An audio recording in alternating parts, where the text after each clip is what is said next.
எவ்வளவு பேரிடர் வந்தாலும் எத்தனை உயிர் போனாலும் மத்திய அரசு கவலைப்படுவதே கிடையாது என முன்னாள் அமைச்சர் திண்டுக்கல் சீனிவாசன் விமர்சித்துள்ளார்.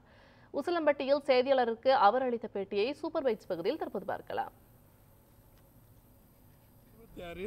தமிழகத்தின் முதலமைச்சராக மாண்புமிகு எடப்பாடி வரப்போகிறார். எழுதி வைத்துக் கொள்ளுங்கள். இந்த மண்ணிலே சொல்கிறோம், உறுதியாக அரசு விழாவாக எங்களுடைய மாமா மூக்கையாத்தாளுடைய விழா அரசு விழாவாக நடக்கும்.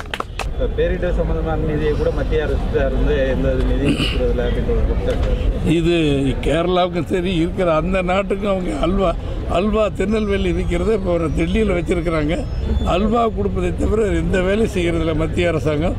இதுதான் எங்களுடைய எதிர்க்கட்சி தலைவர் மாண்புமிகு எடப்பாடியுடைய திட்டமிட்ட கொள்கை. அவர்தான் அறிக்கையில் சொல்லியிருக்கிறார்கள்.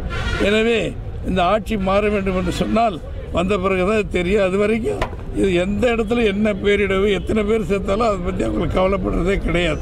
ஒரு பைசா கூட எந்த மாநிலத்துக்கு தரமாட்டார்கள். வரட்டுங்க. இந்த போராட்டங்கிறது சூழ்நிலையை பொறுத்தானே.